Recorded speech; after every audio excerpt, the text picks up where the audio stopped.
untuk ke depan apa yang sudah direncanakan, misalnya seperti Menteri Pertahanan mengatakan akan beli pesawat Rafale yang baru, beli F-15. Nah itu jelas saya dukung Pak, saya bangga. Jangan lagi membeli pesawat bekas itu saja Pak, karena pemeliharaan yang sulit Pak. Pemeliharaan tidak mudah Pak, kalau pesawat bekas Pak. Kalau pesawat baru kita kan tahu Pak, dari awalnya misalnya pesawat nomor sekian, sering terjadi kekurangannya ini, pesawat nomor sekian gini. Nah kalau bekas kan kita nggak tahu Pak.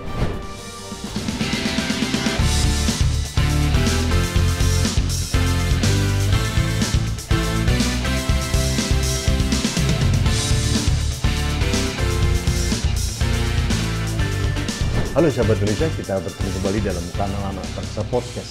Sahabat Indonesia, beberapa hari yang lalu viral di berbagai media, Kementerian Pertahanan RI membeli pesawat bekas dari Angkatan Udara Qatar, yaitu tipe pesawat Mirage buatan Prancis. Permasalahannya adalah apakah ini sesuai dengan kebutuhan dari TNI AU atau tidak, lalu apakah benar yang dikatakan oleh juru bicara dari Kemhan bahwa ini ada untuk mengisi kekosongan yang ada. Dan yang berikutnya, apakah Mirage 2000 yang dibuat tahun 78 kemudian terbang pertama 84 dibeli oleh Qatar tahun 87 ini benar-benar sesuai dengan kebutuhan kita? Saya akan berbicara dengan pakarnya, dalam hal ini adalah Kepala Staf TNI AU tahun 2015-2017 Marsikal TNI Purnawirawan Agus Supriyatna. Pak Agus, mohon maaf. Pagi. Ya, Bapak sudah mendengar tentang pembelian 12 pesawat Mirage 2000 dari Qatar. Oh iya Pak, saya dengar itu Pak.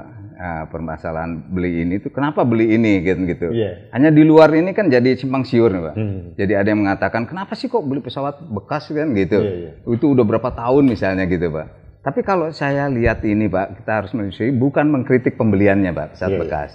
Tapi kita juga harus tahu apakah anggaran ini memang untuk pembelian alutsista atau untuk apa pemeliharaan gitu kan. Gitu. Jadi ini yang harus dijelaskan alasannya kenapa beli ini. Nah, namun yang saya sayangkan Pak, ini banyak alasannya ini untuk mengisi kekosongan. Mengisi, Pak, ada sebelumnya Pak, sebelumnya mungkin kita perlu tahu kenapa memilih Mirage gitu loh. Nah, apa yang Bapak tahu tentang pesawat Mirage 2000 ini? Yang saya tahu itu Pak, kalau tidak salah itu ya, saya tidak salah, itu tahun 85 itu. Tahun 85 tuh kita para penerbang itu menerbangkan, saya contohnya menerbangkan pesawat Tornado. Saya terbang pesawat Tornado. Kebetulan itu Pak Eris kalau nggak salah terbang F-16.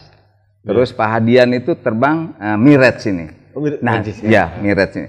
Nah, dari ketiga jenis pesawat tempur ini, akhirnya terpilihlah sesuai dengan konfigurasinya segala macamnya lah, kemampuannya segala macam, terpilihlah beli F-16. Nah, makanya kita datang pesawat alasannya F-16. Apa, F-16? Kok bukan Mirage? F-16 itu Pak, kelebihannya itu banyak Pak. Karena dia multi role ya, bisa untuk melaksanakan air to air maupun air to ground. Ya Pak. Setelah itu kita lihat juga performanya Pak. Radius of turn-nya sebesar apa? Rate of turn-nya Pak, kecepatan turn-nya Pak. Karena ini untuk dot fight juga. Itu jauh lebih unggul dibanding Mirage. Jelas jauh Pak, makanya kenapa kita pilih F-16 gitu Pak. Oh iya. Kalau Pak Agus, tahun 2009 waktu ke Menteri Pertahanannya Yono Sudarsono. Betul Pak. Ya, pernah diberikan rencana hibah dari pemerintah Qatar pesawat ini. Dihibahkan ke kita, lalu kita menolak. Dengan alasan waktu itu Pak Yono mengatakan bahwa karena perawatannya sangat tinggi. Betul sekali. Oke, hibahnya sih oke, tapi perawatannya sangat tinggi. Betul sekali. Akhirnya kita tolak. Nah, sekarang justru kita beli gitu loh Pak. Apakah menurut Bapak ya, dengan pesawat yang sudah 20 sampai 30 tahun ini masih available atau tidak untuk Indonesia ya Pak? Begini Pak, kalau kita berbicara masalah bahwa pesawat ini masih bisa digunakan, bisa terbang, is oke. Ya, tergantung pemeliharaannya Pak. Tapi alasannya yang menggugah saya ini Pak, yang saya, ini apa nih alasannya? Kok alasannya katanya mengisi kekosongan?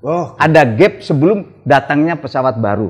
Rafale misalnya Rafale Pak. Itu ya. Dikatakan karena kekosongan. Kalau kita berbicara kekosongan Pak, berarti ini kan kita harus mengkaitkan dengan kekuatan Pak.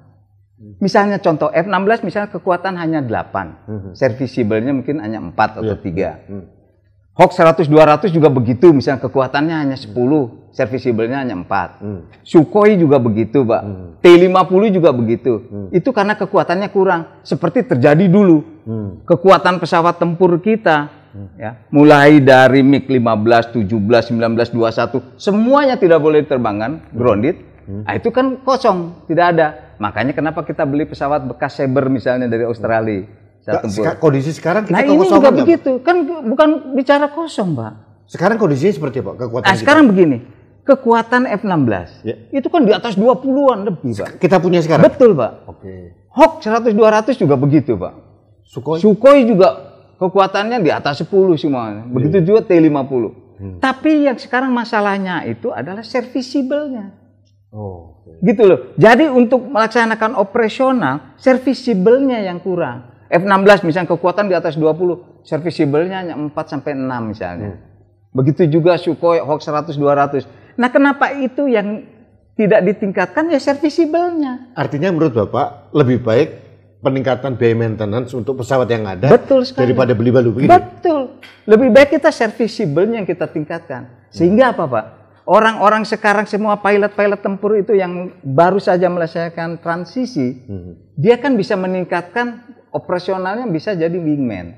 Begitu juga yang wingman bisa jadi elemen leader. Nah, kalau beli baru, Pak, berarti kan belajar lagi, Pak. Belajar pesawat tempur itu nggak mudah, Pak. Pak, mohon maaf, kita sekarang ini kondisi penerbang kita sudah ada nggak yang berkualifikasi untuk pesawat Mirage ini? Ya belum, Pak. Berarti harus latihan lagi. Ya iya jelas. Sertifikasi lagi. Betul, Pak.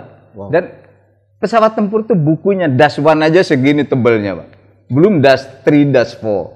Itu masalah persenjataan, itu tebal juga. Jadi penerbang kita harus belajar lagi. Betul sekali, Pak. Apalagi yang mula, itu harus melakukan transisi. Transisi itu jam terbangnya memang banyak, Pak. Pak, mohon maaf, saya simpulkan tadi. Artinya alasan kekosongan itu tidak masuk akal, Pak? Oh, nggak masuk akal, Pak. Kalau bicara kita masih kuat ini, ya? Nah iya, kekuatannya masih ada. Masih ada. Artinya serviceable-nya yang kurang. Serviceable-nya ditingkatkan. Betul sekali. Nah, yang kedua masalah kita harus menyiapkan juga SDM untuk pilot itu tuh. Betul, Pak. Nah, jadi bukan SDM saja, Pak. Terus sistem pemeliharaan seperti apa? Kan beda jenis nih, Pak.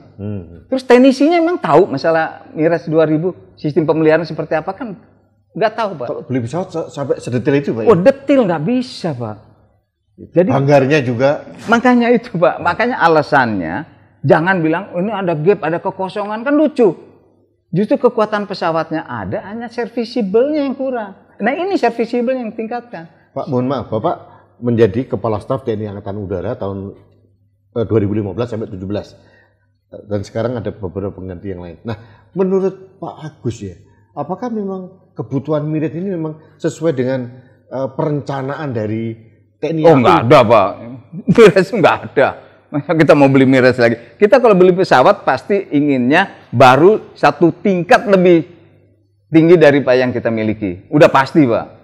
Pasti seluruh negara, pasti seluruh pilot tempur pasti pengen gitu. Misalnya saya penerbang F-16.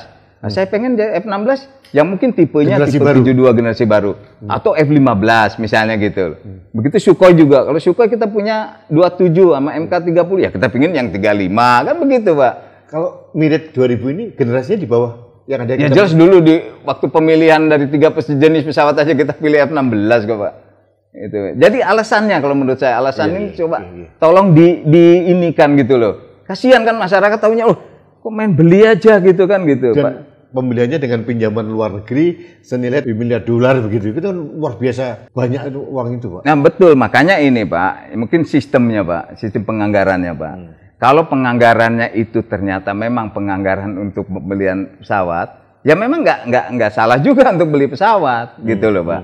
Tapi anggarannya ini apa bisa dirubah untuk lebih baik kita pindahkan ke pemeliharaan untuk serviceable-nya yang ditingkatkan. Nah, ini yang perlu dijelaskan gitu loh. Sehingga masyarakat tahu, oh enggak, ini sebetulnya kita misalnya menginginkan ya meningkatkan serviceable. Tapi karena anggaran ini adalah anggaran untuk pembelian alutsista. Di sini, Pak, yang harus dijelaskan. Karena begini, masyarakat, Pak Agus, kenapa saya datang ke Bapak, saudara Bapak, karena masyarakat menunggu komentar dari TNI AU kok sampai sekarang kok masih senyap gitu loh. Yang banyak adalah penjelasan dari Kemhan gitu loh.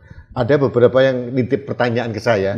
Apakah ini memang sesuai dengan button up need gitu ya, kebutuhan dari TNI AU atau memang di drop off dari atas, itu yang menjadi pertanyaan Pak. Ya udah jelas Pak, kalau saya tadi udah saya sampaikan, Ya, nggak mungkin lah penerbang tempur pengen beli yang jauh dengan apa yang sudah kita miliki, nggak mungkin lah Pak. Ya. Nah Bapak, mohon maaf, ini mungkin tidak terlalu panjang, kita sudah terlanjur membeli. Ya, betul. Mungkin dalam waktu 2 tahun yang akan datang, 24 bulan kalau nggak salah masanya akan datang, dan terpaksa TNI AU harus menerima. Betul. Dan mempersiapkan segala macam, termasuk menganggarkan maintenance-nya. Maintenance-nya. Saran Bapak apa? Saran saya ya dari sekarang harus sudah membuat strateginya, strategi pemeliharaannya Pak. Karena ini pesawat kan sudah lama Pak, strategi pemeliharaan. Dan udah begitu harus juga diteliti, dilihat negara mana yang masih menggunakan Mirage 2000 ini. Dan dari mana apabila ada terjadi misalnya kekurangan spare part atau apa, ada masalah atau apa, kita harus berhubungan dengan negara mana. Nah, begitu Pak. Kita kan menggunakan pesawat kan lihat juga Pak. Misalnya di ASEAN ada nggak yang menggunakan Mirage 2000 ini? Nah, baru meluas Asia, siapa yang menggunakan Mirage 2000 ini? Begitu Pak. Sehingga dalam pemeliharaannya itu kita bisa cepat. Oh, ada negara ini, dia punya, bagaimana caranya, kan begitu Pak. Pak Agus, ada lagi yang ingin saya tanyakan ke Bapak. Kita sudah membeli pesawat Rafale. Katanya akan datang tahun 2026 begitu pertamanya. Masih lama. Nah, untuk mengisi kekosongan itu makanya dibeli ini gitu loh. Itu yang jadi pertanyaan tadi, Bapak sudah menjawab itu ya. Artinya sebenarnya menunggu pun tidak ada masalah sebenarnya menurut Bapak ya. Bukan, Mbak. Sayang kalau punya anggaran, kita punya anggaran daripada membeli ini. Kalau memang anggarannya bisa dirubah ya. Bisa dirubah untuk jadi pemeliharaan. Buat apa kita beli? Lebih baik tingkatkan sertifikat ini. Sehingga penerbang tuh bisa secara kontinu meningkatkan operasionalnya dia, profesionalismenya dia gitu loh Pak.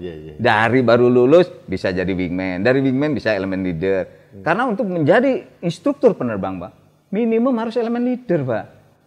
Kalau misalnya dia nggak nyampe elemen leader, kalau penerbang tempur jadi instrukturnya lama, bisa pangkat kapten, bisa mayor baru sekolah instruktur. Sampai aneh Pak. Iya betul Pak. Dampaknya seperti itu. Betul sekali Pak. Seperti saya, ya alhamdulillah. Karena masih itu sudah elemen leader, sudah 1000 jam di pesawat tempur. Nah, sehingga bisa jadi instruktur gitu loh Pak. Menurut pengetahuan Bapak, TNI AU apa sudah mempersiapkan itu untuk Mirage ini sekarang ini? Ya, kalau Mirage enggak Pak. Belum ya berarti ya? Ya enggak ada. Berarti kalau sekarang TNI AU sedang sibuk mempersiapkan itu semua? Harus siap mempersiapkan ini. Karena memang sudah dibeli, mau apakan lagi kan gitu. Tidak ada pilihan lain. Iya. Ya.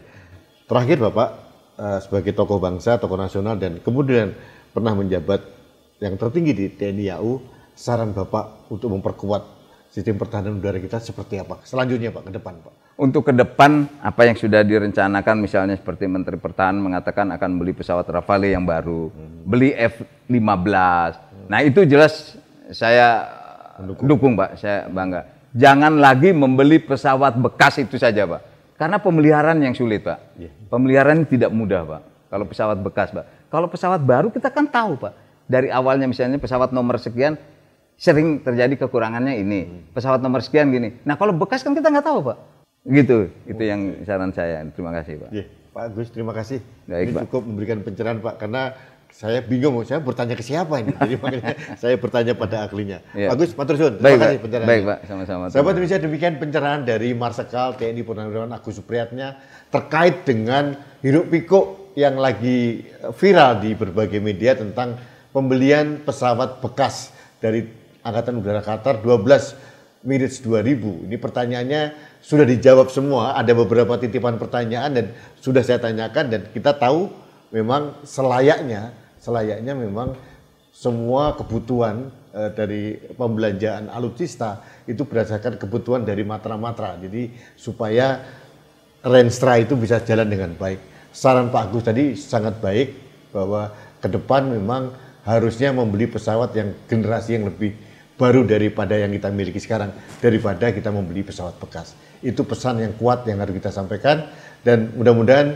Kementerian Pertahanan, kemudian dari TNI AU mendengarkan apa yang disarankan oleh Bapak Marsikal TNI Purnawirawan Agus Supriyatna. Terima kasih, kita bertemu kembali dalam kanal Anak Bangsa Podcast selanjutnya. Sampai jumpa.